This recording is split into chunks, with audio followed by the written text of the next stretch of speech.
Hi there. Take a look at this variant of the game rock, paper, scissors. It's like usual rock, paper, scissors, except with the added complexity that when either player chooses scissors, then the rewards and the losses are doubled. So for example, you see right here, player 1 chooses rock and player 2 chooses scissors. So both the reward for player 1 and the loss for player 2 are double the size. Now, you might know that in original rock, paper, scissors, the optimal strategy is to play 1/3 of each of the three choices at any time. So you basically take a fair three-sided coin dice. Does that exist? I'm not sure. And you throw it, and whatever side is up, that's what you play. However, here, since one of the options is different, the sort of optimal strategy shifts. And interestingly, it shifts as follows. What you want to do is you want to play rock and paper both with a 0.4 probability, and you want to play scissors with only 0.2 probability. That is pretty interesting. You might intuitively conclude that you want to go more where there are more rewards to be had. But of course also you lose more, so you might also conclude, well, it doesn't make a difference ultimately. But why does the sort of optimal strategy shift such that you want to decrease your likelihood of playing scissors? Let's just quickly analyze this game before we jump into the paper, because this game is sort of a microcosm of what the paper of today is about. So the paper of today is called Combining Deep Reinforcement Learning and Search for Imperfect Information Games by Noam Brown, Anton Bakhtin, Adam Lehrer, and Chi-Cheng Gong of Facebook AI Research. So this paper brings basically what AlphaGo or AlphaZero has done for perfect information games. It brings this to the domain of imperfect information games. And we'll see what the difficulties are in this and what can be done to solve it. And not only do they have an algorithm, but they have interesting theoretical results that under some conditions, namely under the condition that neural networks do something useful, will actually converge to Nash equilibriums in these games. So that is pretty cool. So a practical and theoretical paper right here. As always, if you like content like this, don't hesitate to share it out and tell me what you think in the comments. This is not my field, so I might get quite a bit of stuff wrong right here.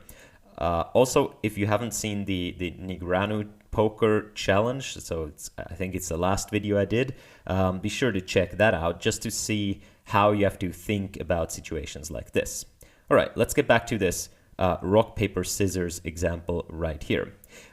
Interestingly to note is that these dashed lines here means that player 2 cannot decide which of these states they're in. So player 2 doesn't know what states they're in. For player 2, this is all basically the same state. It'd be really easy, right, if player 1 plays first and then player 2 sees what player 1 does and then they just act like they always win. However, player 2 doesn't, so they have to sort of decide what to do independent of which state they're in. Especially this is a symmetric game, right? This is a two-player game because it has two players. It's zero-sum because whenever one player wins a reward, the other player loses the same reward, and it is also that makes it symmetric. So all the both players play at the same time, though that is not necessary in general, but here it's the case. All right, so this means in this particular case, whatever strategy player 1 has, player 2 must have as well. So we'll just do the analysis for player 1. So let's say you deviate from this optimal strategy, right? We claim that this here is the optimal strategy, playing 20% of scissors. Let's say player 1 doesn't believe it. Player 1 deviates from it and says, nah, there is so much reward there, I'm going to get some more of that. So they up this, right? They up this to, like, let's say 0.33, like doing the classic 1/3 or even higher, right? They up this go more scissors, okay? And they probably want to take this mass because they have to take it from somewhere. They probably want to take this from rock and paper. Let's say they just take it equally from rock and paper towards scissors to up the probability that they play scissors. So from paper and from rock, they go towards scissors. Now, player 2 observes this, right? They can just play against player 1 for a while, or what we're going to assume is that everyone announces their strategy publicly. It's the same thing. You can just observe someone for a while, or they can just announce their strategy. We'll treat this equally. So player 2 observes player 1 playing scissors too often. So player 2 knows they are very often in this situation right here, in this right state. They can't directly observe, but they infer I must be very often in this rightmost state where player 1 chooses scissors. And therefore, you see player 2's payoffs. It's 0 here, -2 here, and 2 here. So they'll say, well, I also have this optimal strategy of 0.4, 0.4, 0.2. What I can do is I can simply, knowing that I'm a lot in this state, I can simply take some mass from paper and put it on rock. So I play rock way more often. And I reduce the amount I play paper, right? Scissors doesn't matter, but now I lose 2 less often, and I win 2 much more often. And player 1, in turn, loses 2 much more often and wins much less often, right? So player 1 wanted to get more reward, but they're sort of being punished by player 2 for playing this too often. Now you can say, well, player 1 can do the same thing, knowing that player 2 plays rock too often now, right? They've taken away mass from paper towards rock. Knowing that player 2 has taken rock, player 1 knows that either they're here or they're here, right? And in this case, player 1 can say, all right, you play rock too often. Obviously, if I play scissors, then I'm going to lose, but I've already decided I want to play scissors much more, so they're trying to make it up right here. So what they can do in this case is they can say, when I play paper, I win 1. Instead of if I play rock 2, I win 0. So I know player 2 is playing rock way more often than they should, so I'm going to punish player 2 by playing paper more often. So let's erase this arrow. Let's say we play scissors. No, let's not erase this. We play scissors by moving from rock.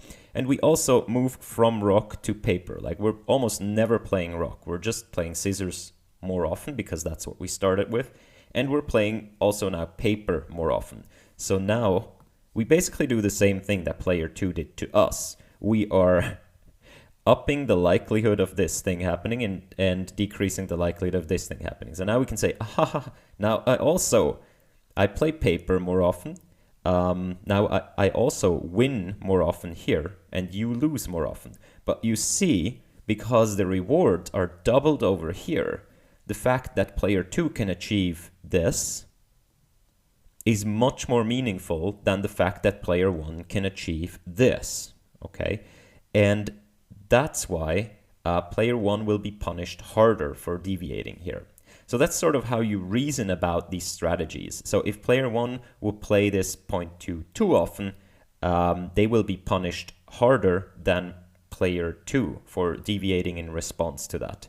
And the same counts for the symmetric part. This is a very important concept right here. Namely, you can see player 2 strategy depends on player 1's strategy. Even though you could conceptualize this game of player 1 plays a move, and then they play a move, but they don't show it yet, right? They play a move, they take like a picture of their hand doing rock, paper, scissors, and they just don't show the picture yet. And then player 2 plays a move. So now we're basically back in, we're in this game where it's sequential in nature. And usually in a sequential game, you can just do a sub-game analysis. So you can just say, okay, and do a sub-game analysis, but the sub-game analysis depends on the strategy of player 1 because you don't know the situation. This is different than a full information game. And this is illustrated right here. So they say, usually what something like AlphaZero does is your game starts here, right? And then you have two actions to take. You maybe take this action, okay? Now your opponent has two actions. Maybe they take this action. All right. And now you have two actions again. Which one do you take? What something like deep Q learning or actor-critic learning would do is they would simply put a neural network here. They would look at this state, and they would simply tell you which action to pick. Like this action right here sounds good to the neural network. In contrast to that, AlphaZero, if I draw the same situation right here, AlphaZero, what it will do is it will say, well, I could do this or I could do this. If I do the left thing, then I'm going to have, my opponent's going to have two options. They could do this or they could do that. If they do the left thing again, and so on, you get the idea. It sort of goes down the tree and it does this over here, right? Sorry, this should be. So it goes down the tree. I'm stupid. And it evaluates, it kind of calculates ahead. It uses its internal simulator to look ahead. And it could technically do this until it reaches the end, and then it would know if it reaches the end state every time here, it wouldn't know. It could simply backwards calculate which one is the best option for me to do right now. However, this game is often very, very deep. So the tree, the depth here, is often so deep that you can't solve the whole game. So what AlphaZero does instead is it says, I'm not going to play until the end. I'm going to play a certain amount ahead, right? I'm going to think some limited depth ahead. And I know AlphaZero does this adaptively, but bear with me. I'm going to think some limited depth d ahead. So here in this case, d is equal to 2 because we think 2 layers ahead. And then at the end, I'm going to replace everything that comes after with a single value that indicates how good this is for me, okay? So, and this thing right here is very hard to get. Of course, if you knew how good anything is for you, then you have solved the game. But AlphaZero, at this point, the neural network comes in, right? This is a neural network. It's a black box. So it simply asks for each one of these states, how valuable do you think that is? Okay, how valuable do you think that is? Okay, and so on. So it asks for each state, the neural network, how valuable that particular node is. And then it does the same backwards calculation. So we've sort of substituted going to the end of the game by the neural network. But it is still more powerful than asking the neural network at the very beginning like we do here. Okay? The power comes from combining the learning, this is the learning, and the search. This here is the search. Right? So this is what AlphaZero does, and this is what this paper does for imperfect information games. So imperfect information games is when you don't know a particular thing about the game at any point. So there is hidden information, like in poker. And the problem is right here, if you do the same thing for this game right here, and you look from player one's perspective and you say, okay, this game is very deep. Actually, it's just too deep, right? But let's assume that's too deep for you. And you want to replace, you want to say, okay, I'm just going to look ahead, d equals 1, that's all I can afford. I go ahead and at the end, I'm going to ask my neural network what the value here is. And the neural network will tell you accurately that the value at each of these nodes is 0. So the average value, if you can see right here, the average value of each of these nodes is 0, depending, of course, on how player 2 acts, but in this case, it's 0. So as player 1, this information will not lead you to the correct optimal conclusion, the correct optimal conclusion being this 0.4, 0.4, 0.2. Okay? Player 1, like it's indifferent. Any strategy could work here, right? If there is some regularization, it'll probably come to the point, the 1/3, 1/3, 1/3, right? Since all the values are equal, it might conclude it's probably best if I distribute my actions or something. So you can see the problem right here. And the problem is that this value right here, it depends on the strategy of player 1. Okay, and this is something that AlphaZero has no concept on. For AlphaZero, the value of a node only ever depends on what comes downstream. In imperfect information game, the value of a node also depends on what has happened upstream. So on the strategy of the upstream events. And that is, as I said, that is quite important. Also for AlphaZero, once I have evaluated a game tree and determined the value of a node like this, I can evaluate the same game tree again, and the value is going to be the same. But for the same reason, because the value depends upstream, the value of this node right here, depending on upstream, if I change my strategy, so if here I determine either action 1 or action 2 with a certain probability, if this search process results in a result that tells me this is how often you should pick action 1, and that's different from what I searched with, right? Then all of these values down here are going to change. And I can basically search again. So these are the problems of imperfect information games that we're going to tackle. So you see this poker thing is sort of a microcosm. And this was already half of the paper if you understood why exactly searching using kind of a value estimator with this combined with this tree search is a problem in imperfect information games. So let's quickly go through the abstract. Then we're going to have to define a few terms, and then we can go into this algorithm. The algorithm is called REBEL. It's a general framework for self-play reinforcement learning and search that provably converges to a Nash equilibrium in any two-player zero-sum game. Okay.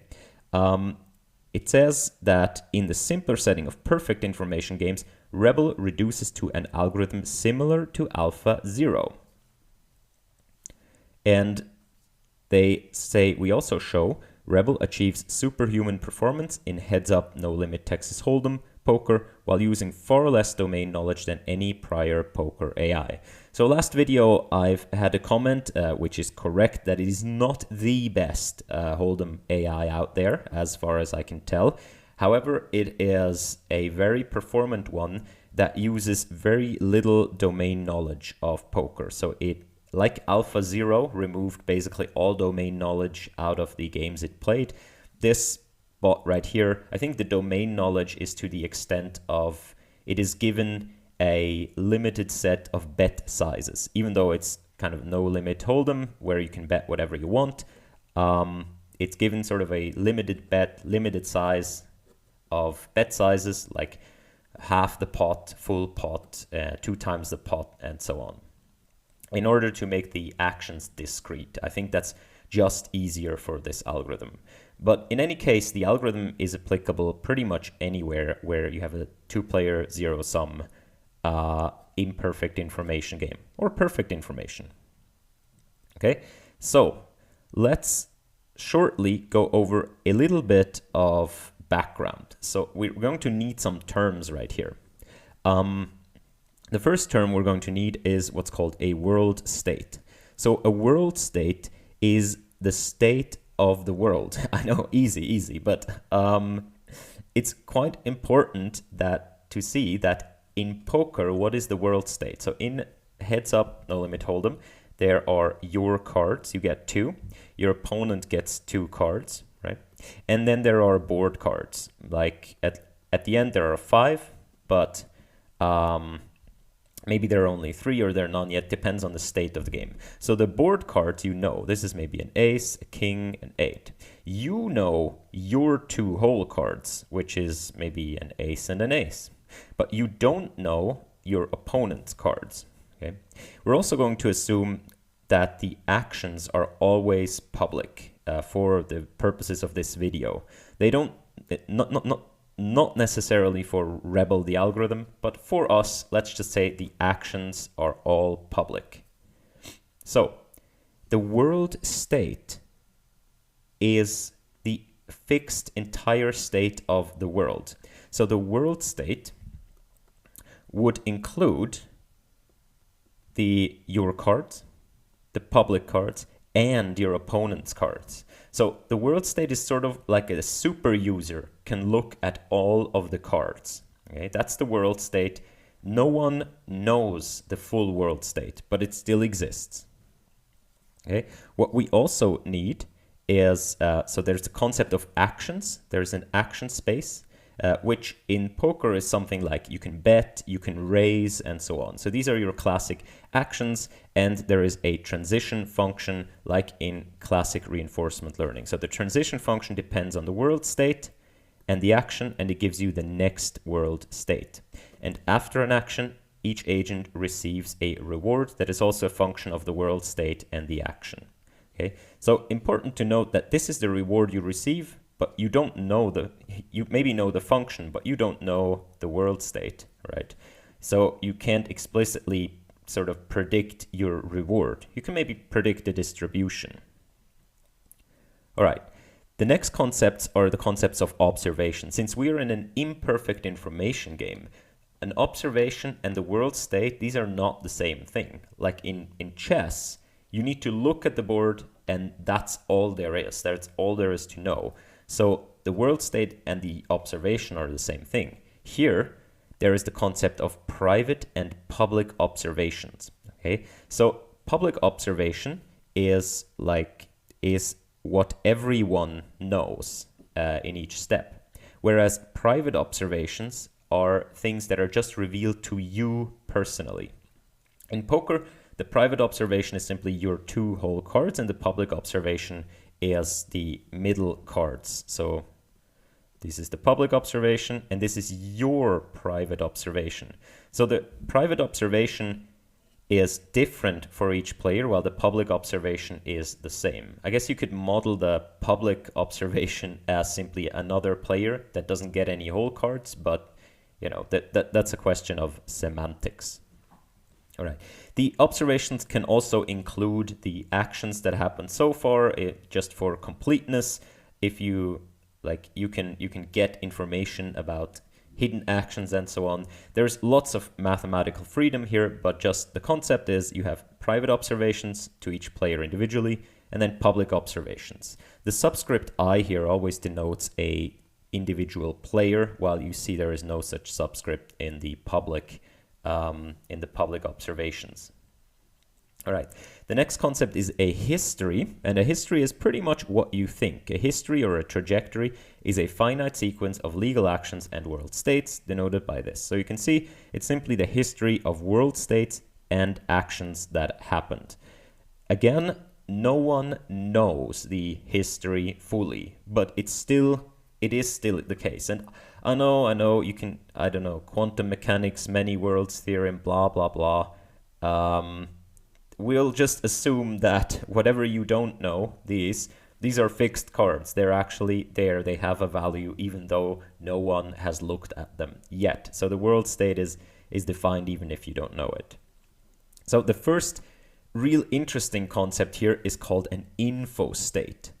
Okay, so the info state is like the world state or like the history, but it's conditioned on what an individual player knows. Okay, the info state, also called an action observation history, for agent I is a sequence of an agent's observations and actions. So you can see it's very much like a history, except that it doesn't have the world states. So usually there would be the world state here. You said no. There is the observation for player I at each of the time steps, okay? And these observations, they include public and private observations, and along with the actions, but we'll say the actions are public anyway. So an info state is basically the history as it looks to player I, okay? That's an info state. In our original game, we said that player 2 can't distinguish between the 3 nodes. So if you look at the 3 nodes individually, like this node 1, node 2, node 3, these are 3 different world states with 3 different histories.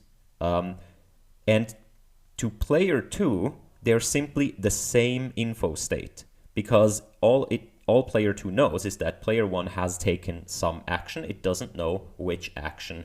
So the observation that player 2 has is exactly the same. Therefore, it can't distinguish. So you can see that the info state is sort of the correct abstraction that we're going to look at here. In turn, if you look for player 1, it looks different. Even though for player 1, it's also 3 different world states, it is also 3 different info states, okay? Because player 1 knows which action they have taken. So player 1 can decide which of these 3 states player 2 is in. So player 1, this corresponds to 3 different info states. Okay, so the info states is always conditioned on a player, and it is the sort of unit that we'll look at here. All right, so the info state, just briefly, it includes the observations and actions for a given player, and the observations include the private and the public observations. The unique info state corresponding to a history for agent I is denoted by this. The set of histories that corresponds to some info state is denoted by large H. So as we said, if you have an info state, there are many different histories that could have led to the info state, okay?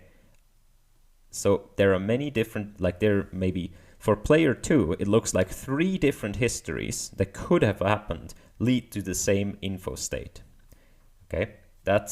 But any given history fully determines the info state. If I tell you what happened, you can give me the info state for each player. You can say, player 1 played rocks, therefore player 2 is in that info state and player 1 is in that info state. So that's why there is a unique info state for each history, but there is a set of histories for each info state. So the last concept from here is a policy. A policy is, again, what you think it is. So it is something, usually it's something that maps from an observation to an action, or from a history to an action, or from a world state to an action. But here, it is a function necessarily that maps from an info state to a probability distribution over actions. So 2 things important here. The input to the policy is an info state. Since the players, they can't distinguish between the world states as long as they correspond to the same info state. Therefore, their policy necessarily must be taking an info state as an input. So player 2's policy cannot depend on what player 1 did because it can't distinguish. It can depend on the strategy of player 1, but not on the concrete action. The second thing is that we map to a probability distribution over actions. Now, this is usually the case in RL if you frame it as a general principle. However, here it's going to be quite important that this is always a probability distribution. Very often in these games, your strategy is probabilistic. So there is no single best move in rock, paper, scissors, but the best thing to do, the best strategy, is to play each move with a 1/3 probability, or the modified version at the beginning. But it's important to see that a policy will output a probability distribution, and I will also call this the strategy of a player. So the strategy is going to be the policy. And I like to call it a strategy because it's sort of, it's a kind of a plan what you would do in each situation. And we're going to see that that is going to be a central theme lifting in solving these games right here using Rebel. So policy profile is simply a tuple of policies. So it's simply the policies of all players. That's the policy profile. If you combine the policy profile with some info state or some history, you can calculate the expected value. So the expected value for a given history, given that the players play policy profile pi. So this is all players play their strategies in history H, and we're going to look at player I and its value. So we can calculate the expected value of some policies. So I can given this function v, I can input, okay, here's what happened, and here's how everyone's strategy.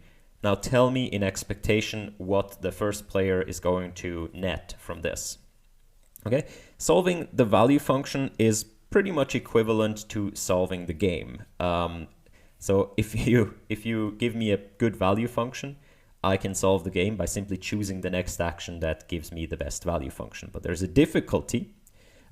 We said, okay, we know pi, strategies are public, but we don't know what history we're in, right? So even if you had the perfect value function, I don't know what to input. So this is going to be a problem. All right, the last thing is a Nash equilibrium. You might know this term.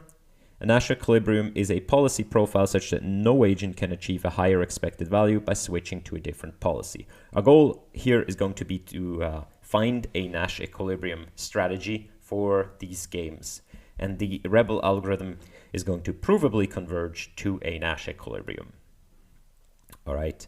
So, okay, there's also the concept of a subgame. A subgame is defined by a root history. It's simply, it's simply a game that starts at some intermediate state. That's a subgame.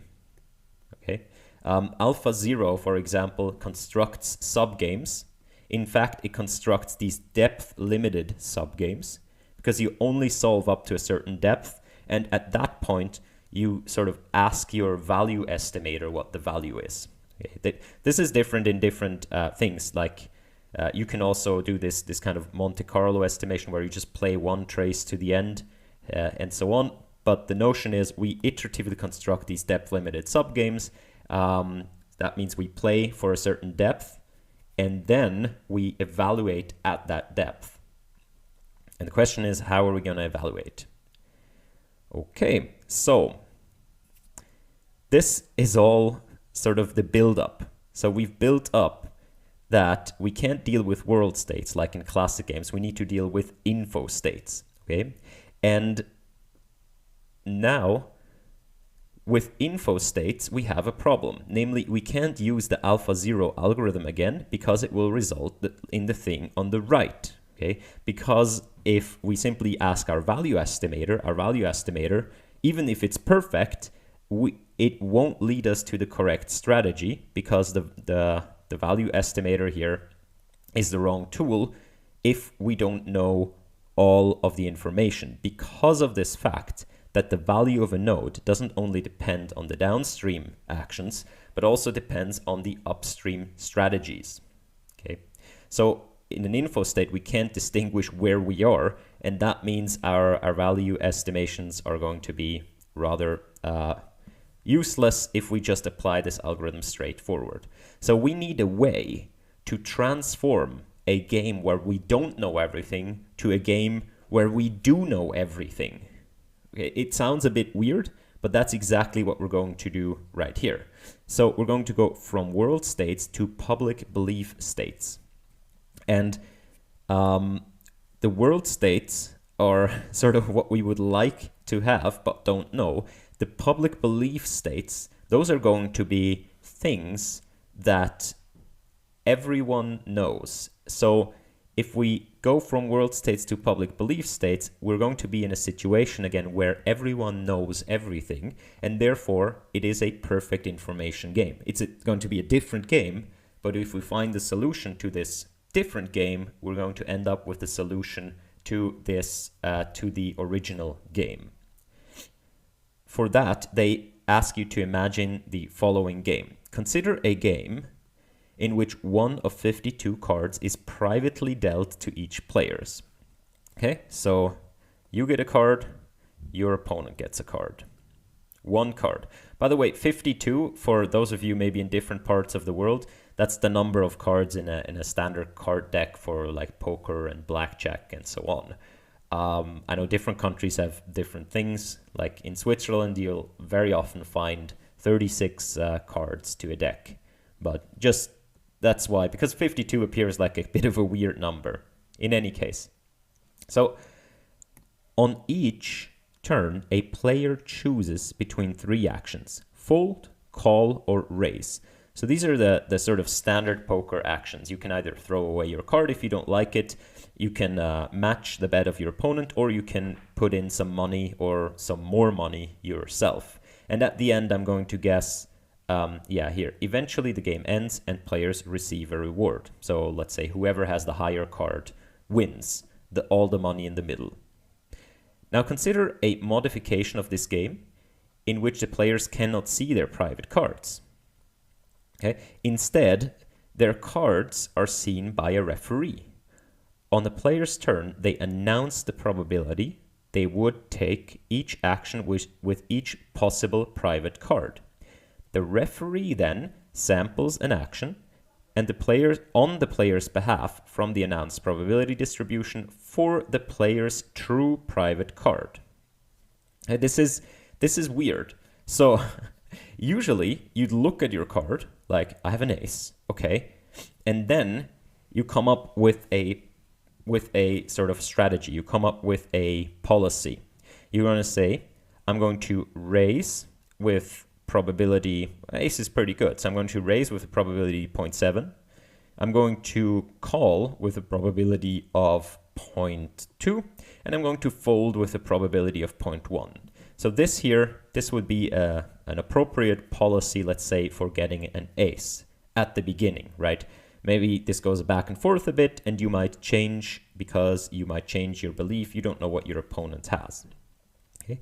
Now the game changes. Namely, the game is going to be your opponent gets a card and you get a card, and you don't get to look at even your card.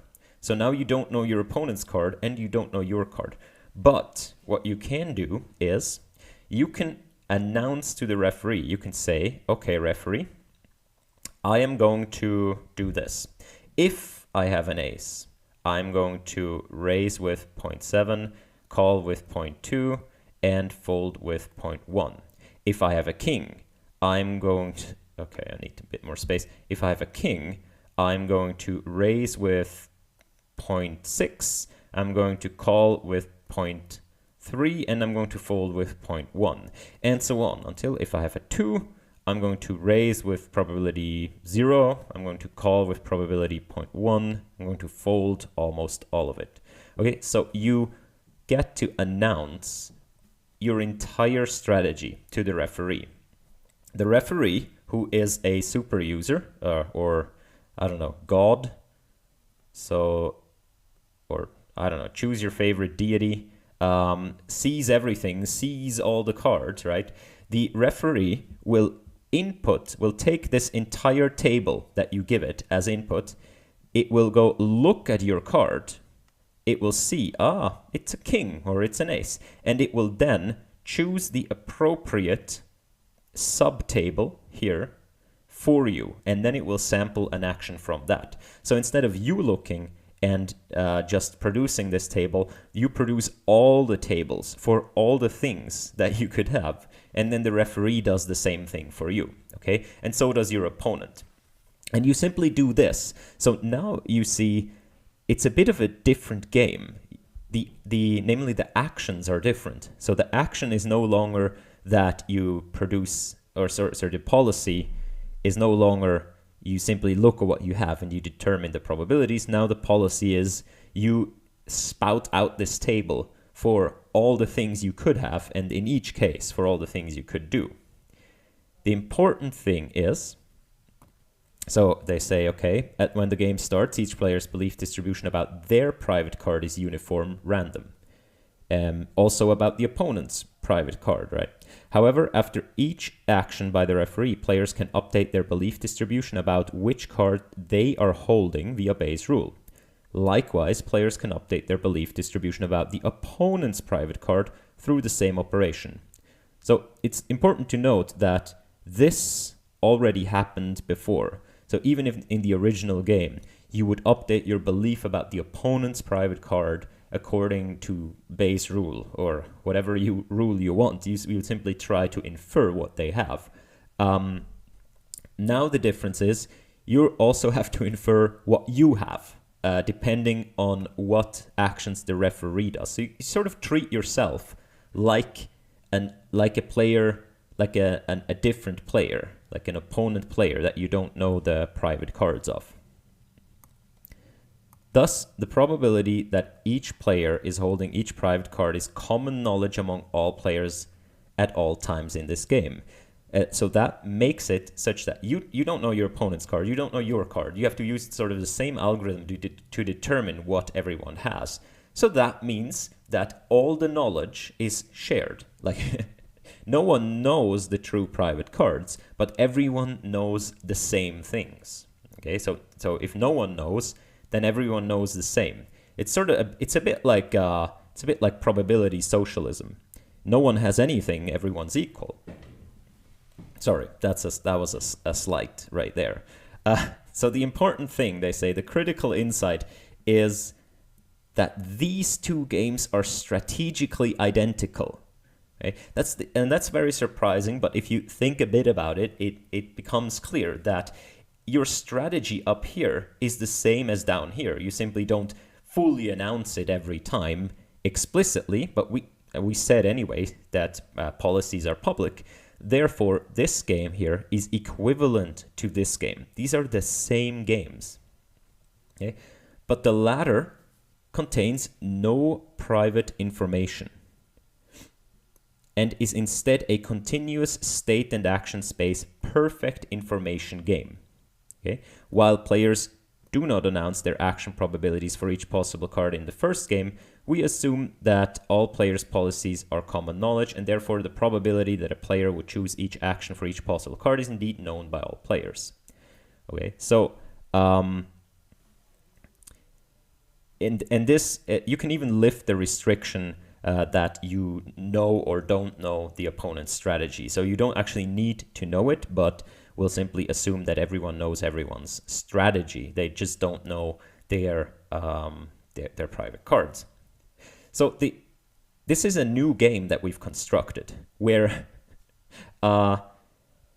it's a bit different, right? There are different states and different actions. So the states that we deal with in this game, let's quickly analyze this. So we have state and action. In game one, the state is an info state. So this is an info state, and the action is going to be a probability distribution over actions. So P of each of the actions. Okay. In this game down here, we have different states and different actions. Now the states we're going to get to in a minute, but what's the action? The action is to send a table of all these probability distributions in each case. Like in case I have this, in case I have this, in case I have this. So that's going to be the action. The action is going to be to send this entire table to the referee. Okay. Now what are the states? This is this next section. We refer to the first game as the discrete representation, that's the top game, and the second game as the belief representation. In the example above, a history in the belief representation, which we refer to as a public belief state, is described by a sequence of public observations and 104 probabilities, the probability that each player holds each of the 52 possible private cards. Okay, so this is going to be the state. It's going to be called a public belief state, and it's described by the sequence of public observations and 104 probabilities. So the probability that you have an ace, you have a king, you have a queen, and so on, like the distribution over your cards and the distribution of your opponent's cards. So it's simply the info. It's like an info state of someone that just observes the game. That is going to be the public belief state. Okay. Likewise, an action is described by 156 probabilities, one per discrete action per private card. In general terms, a PBS is described by a joint probability distribution over the agent's possible info states. You see, it's a distribution over info states. So the state is a distribution for each info state, or they also call this a public belief state. So now we've gone from a game that is imperfect information to a game that is perfect information. Okay, this has unknowns, like many, like this is different for each player, but here all the information is known, and these two games are equivalent. It's just that you can see already the problem. Like the states are way bigger. because it's a distribution over each state that could be. And the actions are also way bigger. Namely, it's one policy for each state that you could be in. So these are massive amounts, but in theory, that makes no difference, right? So they say, since any imperfect information game can be viewed as a perfect information game consisting of public belief representations or public belief states, in theory, we could approximate a solution of any two-player, zero-sum, imperfect information game by running a perfect information RL plus search algorithm on a discretization of the belief representation. Okay, so nothing stops you from simply taking this and running AlphaZero on this new thing, with the states being public belief states and the actions being descending around of these giant tables. You might have to discretize it, as it says, but that's feasible. So you can think of constructing this game tree, but each node here is going to be a public belief state, okay, instead of a world state like in AlphaZero or like an info state like we started these imperfect information games with. And then you can construct your tree down here. And then, but this is infeasible because these public belief states are just too large and the actions are also too large. There are so many actions. These are super high dimensional. So this is not feasible. And we're going to, so they have to find a way to do this thing, but to sort of do it in the domain of the original game. And that's I feel that's the entire trick of this Rebel paper, is to take this idea, let's do this search over the public belief states, but somehow this thing down here, because what we need is the values of these, right? If we figure out the value of this public belief state and the value of this one, right? This is of beta 1, this is of beta 2, then we would know which action to take. And an action is this huge thing, but if we knew the values of these, we would know which action to take. However, this is not feasible, so we need to find a way to figure out these values using the original formulation of the game. And that's what they do in the exact next section right here. So they go on saying, however, as shown in the example above, belief representation can be very high dimensional, so conducting search as is done in perfect information games would be intractable. They say, fortunately, in two-player zero-sum games, these high-dimensional belief representations are convex optimization problems. Rebel leverages this fact via conducting search via an iterative gradient ascent-like algorithm. So I don't know what this sentence means, that the belief representations are convex optimization problems. Maybe this is misformulated or I'm just not understanding it well enough. In general, this section here is a bit of a mystery to me, but I can sort of tell you what I understand of it. Okay.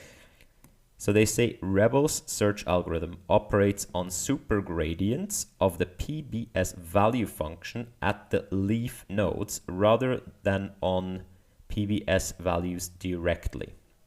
This is the first indication. We don't want to work, so we want to construct this search tree, and at the leaf nodes we need value functions, right? Like in AlphaZero. Now, since we operate on public belief states, we would need value functions of public belief states. However, Rebel finds a way to not do that. Specifically, the search algorithms require the values of info states for PBSs. Okay, so they find a way to connect the values of info states to the values of public belief states. And just as a reminder, an info state is a state that, as it looks to one player, that could have many different histories. A public belief state has all the info states that could lead to the public observation. So all the info states that you could be in, right, with all their histories. Here, it's basically a distribution over all these info states. That entire thing is one public belief state. Now, they are going to say we can determine the value of a public belief state. So the value of this is going to be equal to, and we can somehow approximate this with the values of these things here. We somehow don't need the value of the entire public belief state. We connect this to the values of the individual info states. And that's done fairly easily because you simply sum over. So you can say the value of a given info state conditioned that you're in public belief state beta is simply going to be kind of the expectation over all the histories that could lead to this info state multiplied by the value of each history. Like you can have the value of a history given some policy, and therefore you can approximate the value at a given info state. And this theorem 1 here is where they connect the value of a public belief state to the value of an info state. So they say for any public belief state, for the beliefs of player 1 and player 2 info states respectively, and any policy pi star that is a Nash equilibrium of the subgame rooted at beta. So now we root subgames at public belief states. This thing holds right here. So as you can see, this connects the value of the public belief states. This is what we sort of need in order for the search algorithm to work. It connects it to the value of an info states. And info states are way lower dimensional than public belief states. So it connects the value of this right here to the value of, let's say, this. Okay, this might be an info state here, S, and the value, it connects the value of the global public belief state to the value of this particular info state, and it does so via this term right here. So this term right here, this is just the unit vector in the direction of that particular info state, and this here is a super gradient of an extension of the value function to unnormalized belief distributions. As I understand it, this G is the gradient with respect to probably beta 1, if we care about S1 to V1 of beta. Something like this. As I said, this is where I don't 100% see through it, but what I understand is that this connects the value of the public belief state, this thing, to the value of the individual info states that are part of this public belief state. So we don't need a value function for public belief states. We can simply get away with learning a value function for the individual info states. And that's what they do. So the learned part here in this algorithm, this is the first time we see like a neural network. Since Rebel's search algorithm uses info state values, rather than learn a PBS value function, Rebel instead learns an info state value function. So we're going to input a public belief state, yes, and we're going to get a value for each info state. We're going to get a value here. So we'll simply learn a value function as sort of a vector output. You could also input the public belief state and the info state and get out a single number.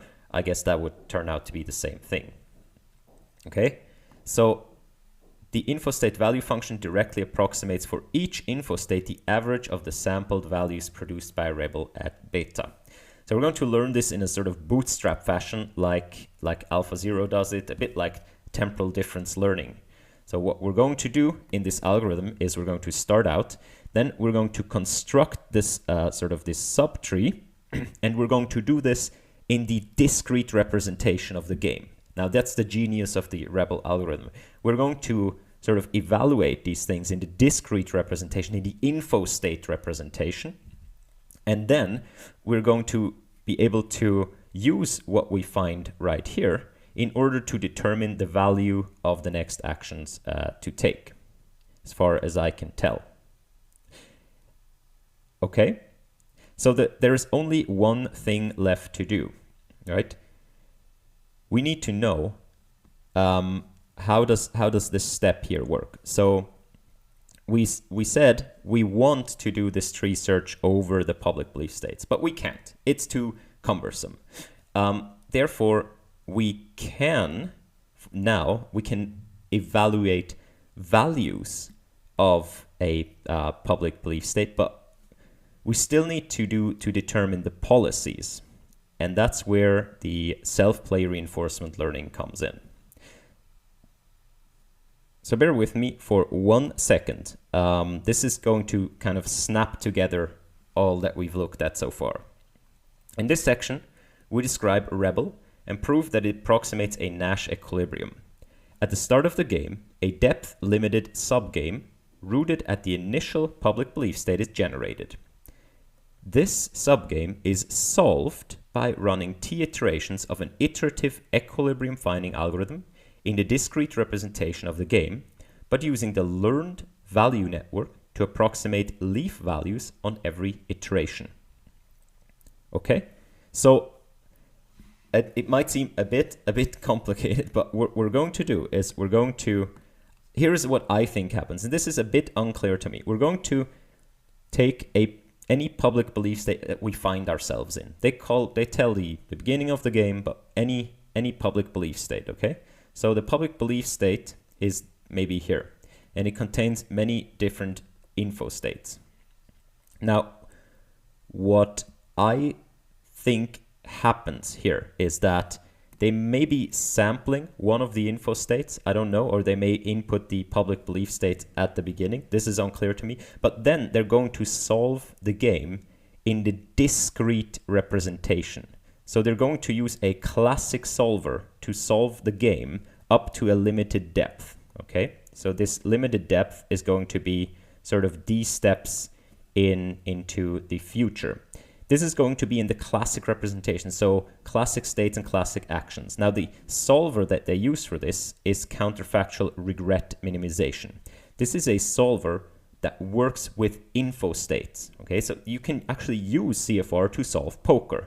However, you can't solve all of poker because the game is too big, right? But you can solve a subgame provided that you have good value estimates here at the end.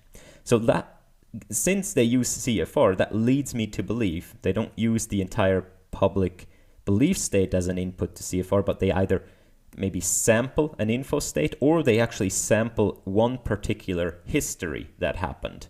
That is unclear to me. However, what they do is they do this, they solve the subgame using CFR, and then out of that, they get a strategy, okay? So here you ask your solver, what should I do given my estimates of the values right here? And the CFR will say, I know what you should do. Here is a strategy. Here is a policy that you should do. Now, if this were AlphaZero, if this were fully observable, then you would be done, right? You'd say, okay, I'm done, cool. That's what I'm going to do.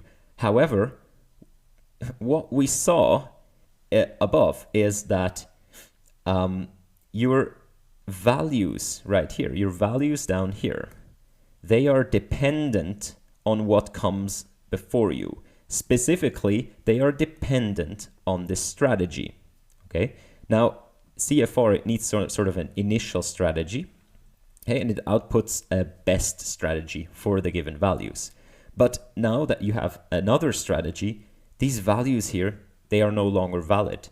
And you computed the strategy with the values. So what you're going to do is you're going to plug in, you're going to use this thing to compute new values, okay, more values. You're going to construct another or the same subgame with new values and then use CFR again to solve that. And that will give you the next policy for these values. But then the values change again and so on. Now this is going to converge eventually, but you're going to have to run a couple of iterations of this for this to converge. In fact, I believe it's the running average or the average that's going to converge.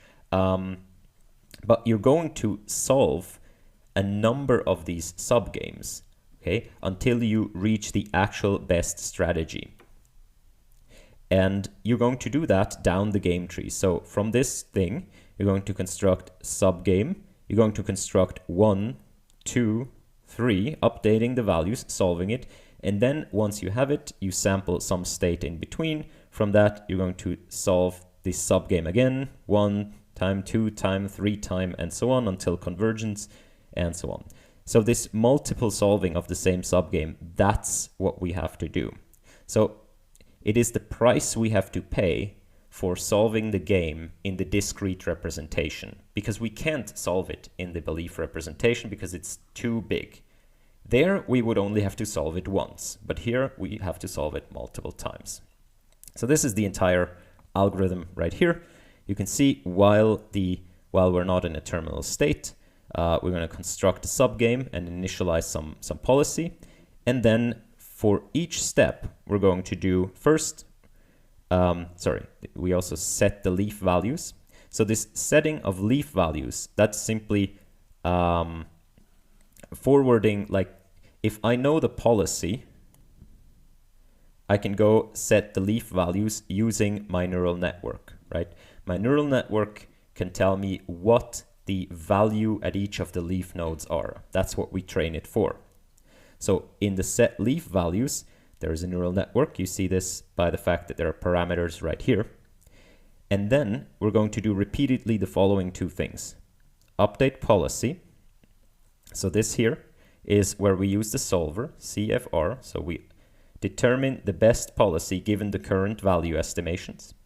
And then we're going to set new values given the policy. So see, Searchfor, it will take in the last policy and it will output the next policy. And set leaf values will take in these parameters, which meaning this here, that's going to be some kind of MLP or neural network. And we're going to do this, then we're going to loop back again and do the same thing. Solve the game, set new values. Solve the game, set new values. Solve the game, set new values. Okay. Eventually, by aggregating all of this information, we are going to be able to compute the expected value, and that's going to be the value of the public belief state altogether. And as we said, if we know the value, we can sort of take the best action. In fact, here I believe that the policy that comes out, this average policy, is the Nash equilibrium, and we can simply sample an action from that. All right, that's what they describe here. They use, we describe Rebel assuming the counterfactual regret minimization decomposition CFRD algorithm is used. Okay, this is a depth-limited version of CFR. That's an entire research direction by itself, right? Here, counterfactual regret minimization is simply used as sort of the inner solver, kind of a helper function to call. And that thing by itself is an entire algorithm. It's like a very complicated algorithm. Okay. On each iteration, CFRD determines a policy profile in the subgame. Next, the value of every discrete representation leaf node is set to this, and this is the neural network, right? So we're going to use the neural network to set the leaf node values of the discrete representation. Okay. This means that the value of a leaf node during search is conditional on the policy. Thus, the leaf node value change every iteration. Given pi and the leaf node values, each info state has a well-defined values. This vector of values is stored, and next, CFRD chooses a new policy profile and the process repeats for t iterations. All right, that's the Rebel algorithm. And they also describe how they actually sample data for learning with the exploration. And they also show that running algorithm 1 with t iterations of CFR in each subgame will produce a value approximator that has an error of at most this for any PBS that could be encountered during play. Okay, so they're going to say that the value approximator, given that it is sort of idealized, will actually converge to a good value approximator if you sample it, depending on how many iterations of CFR you do. But you can see that the more iterations you do, the better of an approximation you get. And if you have a good value estimator, as we already said, you basically have solved the game.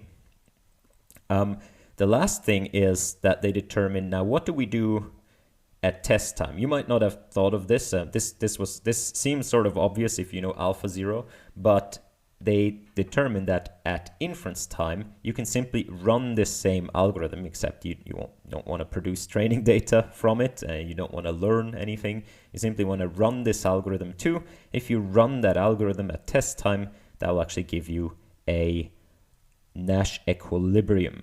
So that's theorem 3 right here.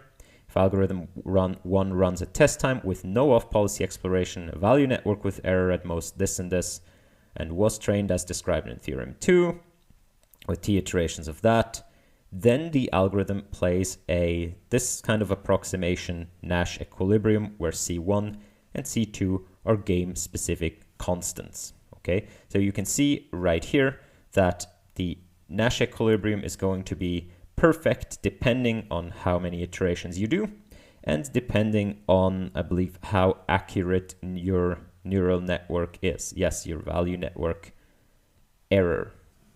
Okay, if you make that smaller, your Nash equilibrium is going to be better. Pretty cool. So that was the algorithm. They do a bunch of experiments where they say what kind of network they use, if they use the value net or not, if they use self-play or not, and they can also introduce a policy net, I believe, for initializing or searching more effectively. They compare against previous things like DeepStack, Libratus, and so on. They do beat top humans, as you can see. Poker has been for a long time kind of a not so solved game by machine learning, but this area has been over for a while right now. And they do release the code of, I believe, of the Liar's Dice. So they have the code released for Rebel and the implementation for Liar's Dice, but not for poker, because that's what they discuss in the broader impact statement. So let's quickly look at broader impact, then we're done. So just to say, I love this broader impact statement. It is, it describes, like, it praises the paper, so it's kind of more advertisement for the paper. It does almost like no harm to the paper itself, to its reputation.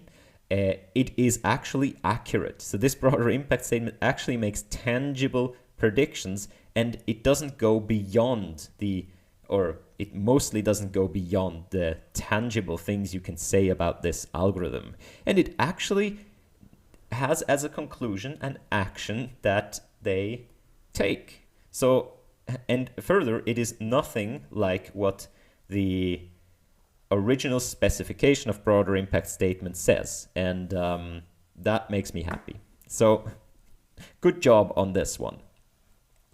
We believe Rebel is a major step towards general agreement finding algorithm, yada yada yada. So they say if this is good because many things are sort of these kind of games, if you can extend it to multi-agent and so on. So this is the technology good section, but then the bad section is interesting.